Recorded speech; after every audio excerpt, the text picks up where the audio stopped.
आप देख रहे हैं केईपी लाइव। कोविड-19 की वजह से पूरे उत्तर प्रदेश में संडे का लॉकडाउन है, यानी कोरोना कर्फ्यू है। लेकिन सरकार ने ये ऐलान किया है कि अब संडे के लॉकडाउन को, कोरोना कर्फ्यू को ख़त्म किया जाएगा और पूर्व में जो निर्धारित बंदियां हैं, जिन्हें साप्ताहिक बंदी कहा जाता है, उन साप्ताहिक बंदियों के संबंध में जिलाधिकारी खीरी द्वारा आदेश जारी किया जाएगा और उस आदेश के अनुसार जो पूर्व में निर्धारित बंदियां हैं, उन बंदियों पर बाजार पूरी तरह से बंद रहेंगे। कोविड-19 की वजह से सरकार द्वारा जो गाइडलाइन जारी की गई हैं, उन गाइडलाइनों के अनुसार न सिर्फ हमें धार्मिक त्यौहार मनाने हैं, बल्कि हमें सामाजिक कार्यक्रम भी उन्हीं गाइडलाइनों के अनुसार करने हैं। सरकार द्वारा प्रत्येक त्यौहार मनाने के लिए स्पेशल गाइडलाइन तैयार की जाती हैं और उन्हीं गाइडलाइनों के अनुसार त्यौहार मनाने के लिए सरकार द्वारा हमसे कहा जाता है। मुहर्रमुल हराम का महीना चल रहा है और इस महीने में कोरोना काल से पहले ऐसा होता था कि जब हजारों की तादाद में लोग सड़कों पर आते थे और मुहर्रमुल हराम के महीने में मातम करते थे। न सिर्फ सड़कों पर आकर मातम करते थे, बल्कि बड़े बड़े मैदानों में इमाम हुसैन की याद में महफिलें सजाई जाती थी और करबला के मंजर को याद दिलाया जाता था, याद किया जाता था। और इस मंजर को याद करके लोगों की आंखों में आंसू निकलते थे, अस्कबार होते थे, गमजदा होते थे, क्योंकि इसी महीने में 10 मुहर्रम को इमाम हुसैन को यजीद की फौजों द्वारा शहीद किया गया था। इमाम हुसैन की याद में हर साल हिंदुस्तान में लाखों की तादाद में ऐसे लोग हैं, करोड़ों की तादाद में ऐसे लोग हैं जो ताजिए रखते हैं और ताजिए रखकर इमाम हुसैन को याद करते हैं। कोविड-19 की वजह से सरकार ने जो गाइडलाइन जारी की थी, उस गाइडलाइन के अनुसार अब आपको किसी भी तरह का कोई भी कार्यक्रम का आयोजन अपने घरों के अंदर करना था और इन घरों के अंदर किए जाने वाले कार्यक्रम में कोविड-19 के प्रोटोकॉल का पूरा पालन करना था।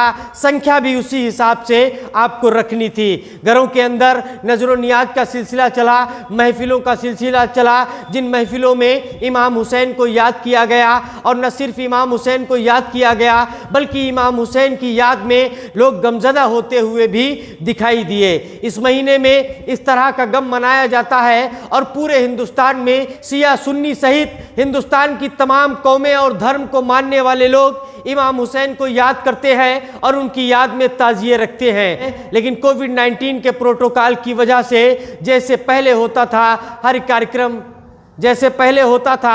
कार्यक्रम पूरी तरह से बदल चुका है। आज सुबह से ही इमाम हुसैन की याद में रखे गए ताजियों को दफन करने का सिलसिला शुरू हुआ। एक एक व्यक्ति अपने घर से निकल रहा था और उसके हाथ में ताजिया होता था और निर्धारित स्थान पर सुपुर्दे खाक करने का सिलसिला सुबह 6 बजे से शाम के 6 बजे तक यूं ही चलता रहा। कहीं पर कोई भी भीड़ नहीं दिखाई दी और कोविड-19 के प्रोटोकॉल का पूरी तरह से पालन करते हुए ताजियों को सुपुर्दे खाक करने का सिलसिला सुबह से शाम तक चलता रहा। हालांकि प्रशासन अपनी ओर से पूरी तरह से तैयार था, मुस्तैद था और सैकड़ों की तादाद में पीएससी और पुलिस के जवान सड़कों पर गश्त करते हुए नजर आए। मकसद सिर्फ इतना था, पुलिस का मकसद इतना था, प्रशासन का मकसद इतना था कि कोविड-19 के प्रोटोकॉल को न तोड़ा जाए, क्योंकि अगर कोविड-19 के प्रोटोकॉल को तोड़ा गया तो कोरोना की तीसरी लहर हमारे दरवाजे के ऊपर खड़ी हुई है और अगर कोरोना की तीसरी लहर आती है तो यकीनन हमारे देश का बहुत नुकसान होगा, जिस नुकसान को हम बहुत करीब से कोरोना की दूसरी लहर में देख चुके हैं। इसलिए सरकार ये चाहती है कि इस तीसरी लहर से पहले की जो तैयारियां हैं और जो भी प्रोटोकॉल है, उन प्रोटोकॉल में कोई भी ढिलाई ना बरती जाए, तैयारियों में कोई भी कमी न छोड़ी जाए, तभी इस कोरोना वायरस के संक्रमण को हराया जा सकेगा। हालांकि कोरोना वायरस के संक्रमण के लिए जो वैक्सीन बनाई गई है, प्रदेश सरकार द्वारा युद्ध स्तर पर वैक्सीनेशन का कार्यक्रम चलाया जा रहा है, लेकिन एहतियात बहुत ज़रूरी है। जिस एहतियात के लिए सरकार लगातार कोशिशें कर रही है, जिस एहतियात के लिए सरकार लगातार आम नागरिकों से अपील कर रही है।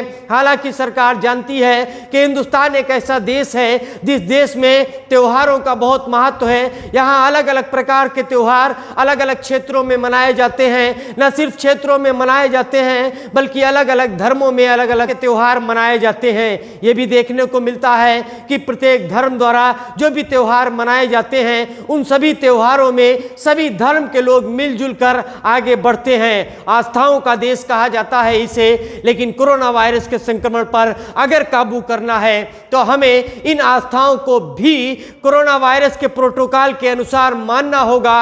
अगर हम नहीं मानते हैं तो कहीं ना कहीं कोरोना वायरस के संक्रमण को खुली चुनौती देना होगा और जो हमारे देश के लिए बहुत ही नुकसानदेह होगा।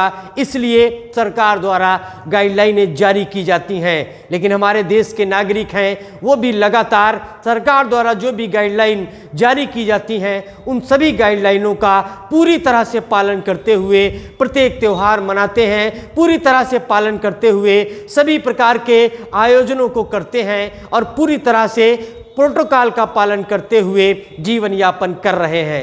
हमारे इस वीडियो को ज़्यादा से ज़्यादा लोगों तक पहुंचाने के लिए शेयर करें, लाइक करें, हमारे चैनल को सब्सक्राइब करें और अपनी कीमती राय कमेंट बॉक्स में देना ना भूलें। बहुत बहुत धन्यवाद।